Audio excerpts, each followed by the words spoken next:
আমাদের শরীরে জ্বর আসলে আমরা ডাক্তারের কাছে যাই। আমাদের শরীরে ডায়াবেটিস হলে আমরা ডাক্তারের কাছে যাই। আমাদের শরীরে কেটে গেলে আমরা ডাক্তারের কাছে যাই। এটা হলো শরীরের রোগ। কিসের রোগ ভাই? শরীরের রোগ। এই শরীরের রোগ হলে আমরা দেখি, উপভোগ করতে পারি, বুঝতে পারি, তাই আমরা ছুটে চলে যাই ডাক্তারের কাছে। এমন কোনো লোক পৃথিবীর বুকে নাই যার ডাক্তারের প্রয়োজন হয় না। কারো 1 বছর হয় না, কারো 2 বছর হয় না, কারো 5 বছর হয় না। এক সময় না এক সময় ডাক্তারের প্রয়োজন হয় কি হয় না?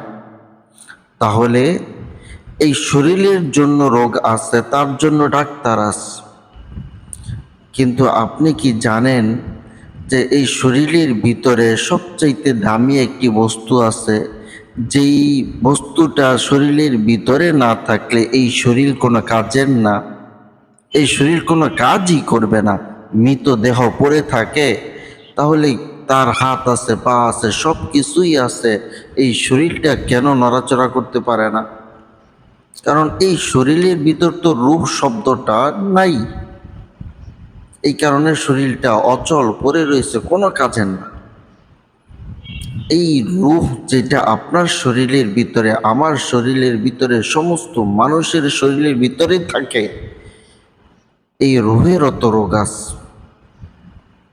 এই রূহের রোগটা কি? রূহ রূহ যদি ভালো কিছু চায়, নামাজ পড়তে চায়, তাহলে রূহটা ভালো আছে। এই রূহটা যদি রোজা রাখতে চায়, রূহটা ভালো আছে। এই রূহটা যদি আল্লাহ তাআলার ইবাদতে কাটিয়ে দিতে চায়, রূহটা ভালো আছে। এই রূহটা যদি আল্লাহ তাআলার ইবাদতে মজা পেয়ে যায়, রূহটা ভালো আছে। আর যদি রূহটা খারাপ কাজে লিপ্ত থাকতে চায়, মনে করবেন আপনার রূহটা খারাপ হয়ে গেছে, বরবাদ হয়ে গেছে, বাতিল হয়ে গেছে, দুর্বল হয়ে যাচ্ছে। তাহলে এই ক্ষেত্রে আমাদের করণীয় কি? বুঝতে হবে ভাইয়েরা আমার। আমাদের শরীরের রোগের জন্য ডাক্তারের কাছে যেতে হয়, এইটা কারো বুঝার বাদ থাকে না। কিন্তু রুহের চিকিৎসার জন্যে অবশ্যই অবশ্যই হক্কানি ওলামায়ে কেরামদের কাছে যেতে হবে। যারা বিজ্ঞ ওলামায়ে কেরাম, তাদের কাছে যেতে হবে রুহের চিকিৎসার জন্যে। আমরা অনেক অনেক গুনাহের কাজ করি, আমরা জানিও না এটা গুনাহ, আমরা জানিও না যে এইটা আমাদের জন্য গজব নিয়ে আসবে, আমরা জানিও না যে আমরা ধ্বংস হয়ে যাচ্ছি, আমরা পথ হারা হয়ে যাচ্ছি, আমরা জানি না। এরকম কিছু রোগে আমাদের এই রুহটাকে আক্রমণ করতেছে। রুহ আস্তে আস্তে আস্তে আস্তে দুর্বল হয়ে যাচ্ছে, পথ হারা হয়ে যাচ্ছে। অবশ্যই তার জন্যে আমাদের ওলামায়ে কেরামদের শরণাপন্ন হতে হবে, নয়তোবা আমরা ধ্বংস হয়ে যাব।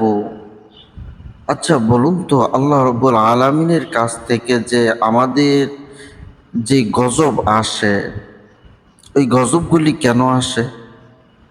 মুসলমানদের উপরে অত্যাচার, আল্লাহু আকবার, করোনা ভাইরাস, ডেঙ্গু জ্বর, বিভিন্ন রকমের মহামারী আমাদের উপরে কেন আসে? শুধু একটি মাত্র কারণ, আমাদের এই রূহটাকে আমরা খারাপ জায়গায় ব্যয় করতেছি, নাচ গানের মধ্যে ব্যয় করে দিচ্ছি, হারাম কাজে লিপ্ত হয়ে যাচ্ছি, নারীবাদীর কাছে লিপ্ত হয়ে যাচ্ছি, হক কথা আমরা বলি না, হককে সহ্য করতে পারি না। যারা খারাপ কাজে লিপ্ত করতে চায় তাদের উপরে আমরা জয় জয় স্লোগান দেই।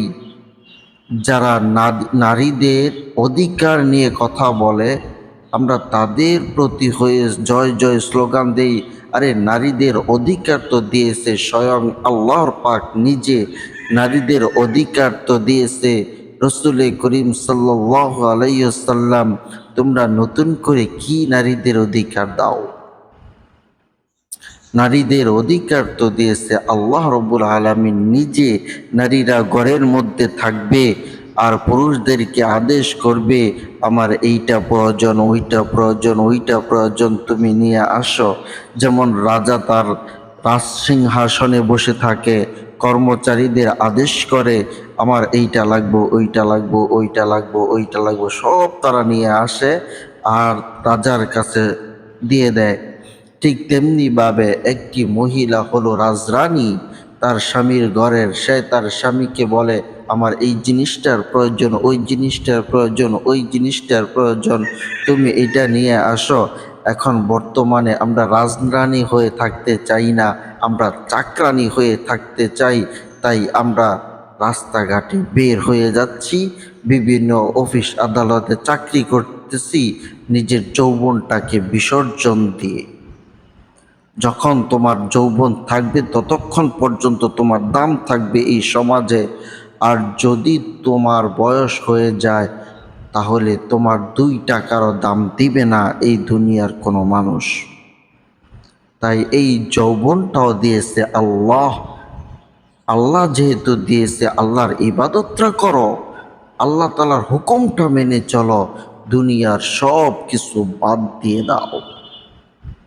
যদি পারো, যদি পারো তাহলে তোমার জন্য সাময়িক 60-70 বছর কষ্ট করতে হবে, কিন্তু তার পরবর্তীতে আল্লাহ রব্বুল আলামিন তোমাদেরকে এমন এক জান্নাতে প্রবেশ করিয়ে দিবে, যে জান্নাতের মধ্যে চাইতে দেরি পাইতে দেরি না।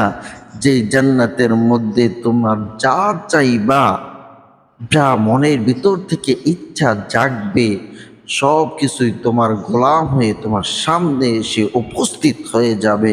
এইটাই হলো আল্লাহ তাআলার রহমত, বরকত। আল্লাহ তাআলার হুকুমটা মেনেই দেখো না, দুনিয়ার এই 60-70 বছর খুব একটা বেশি দিন না। আর যদি এই 60-70 বছর দুনিয়ার লোভে, টাকা পয়সার লোভে আল্লাহ তাআলার হুকুমকে অমান্য করে দিয়ে জাহান্নামের পথে চলতে চাও, তাহলে ওই জাহান্নামের শুরু আছে, কোনো শেষ নেই। ঠিক জান্নাতেরও শুরু আছে, কোনো শেষ নেই। আল্লাহ তাআলার হুকুম মানলে জান্নাত, আল্লাহ তাআলার হুকুমকে অমান্য করলেই জাহান্নাম।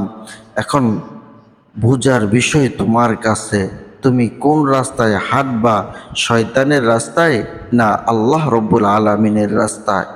শয়তানের দেখানো রাস্তায় না রসুল করিম সাল্লাল্লাহু আলাইহি সাল্লাম যেই রাস্তায় চলতে বলেছেন, যেই রাস্তায় চললে তুমি জান্নাতে যাইবা, সেই রাস্তায়?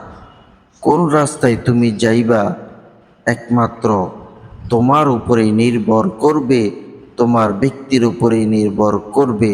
আল্লাহ রব্বুল আলামিন আমাদেরকে, আমাদের পরিবারদেরকে, সমস্ত উম্মতে মুহাম্মাদীদেরকে আল্লাহ তাআলা সঠিক পথ দান করেন এবং আমাদের সকলকেই আল্লাহ রব্বুল আলামিনের জান্নাতে যাওয়ার মতন তৌফিক দান করেন। আমিন।